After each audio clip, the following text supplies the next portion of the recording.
Welcome to the After Spin. We ask our panel to tell us what they wish they had said that they didn't. Chris Fitzsimon, we'll start with you. One indication that the public-private partnership that we talked about in the show, which I wish I had said, one indication that it might not be as popular with folks around the country is Secretary Sharon Decker had a hard time finding somebody to run it. She finally settled on a man named Richard Lindenmuth, who has actually a checkered past and in terms of his financial dealings. He declared bankruptcy. He was cited by a federal judge for behavior as a trustee in another bankruptcy that she said bordered on criminal.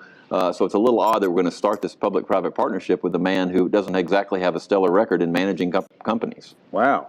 Tell us something you wish you'd have said, Connie.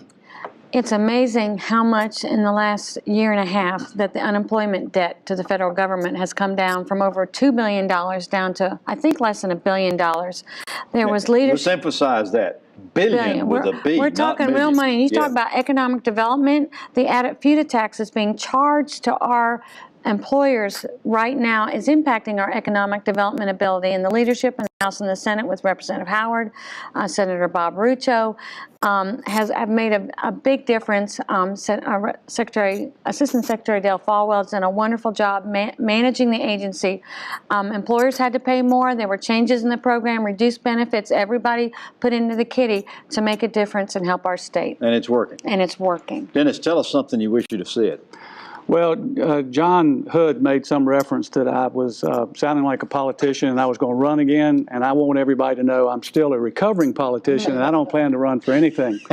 But I will say that the issue of the Affordable Care Act came up, and I wish I'd have been able to say that North Carolina had the 5th largest enrollment of all the states in the country under the Affordable Care Act. Wow.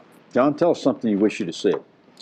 Well, I wish I had discussed a little bit more with Dennis his political career. I'm thinking about changing careers of my own. I might be interested in managing your campaign for whatever you're interested in running for. I'd pay good money to see that. I'm not sure I'd like to try to defend some of the statements he's making about the Affordable Care Act. For example, North Carolina did have a relatively large increase compared to the rest of the states in exchange enrollment. That is partly, maybe largely, because we didn't expand Medicaid, because that increases the number of people who are eligible to go into the exchanges. Consistently, on average, states that didn't expand Medicaid had larger gains in enrollment in exchanges than those who did.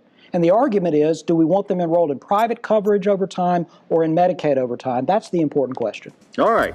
Thank you for watching the After Spin. We'll have more video for you all during the week on ncspin.com.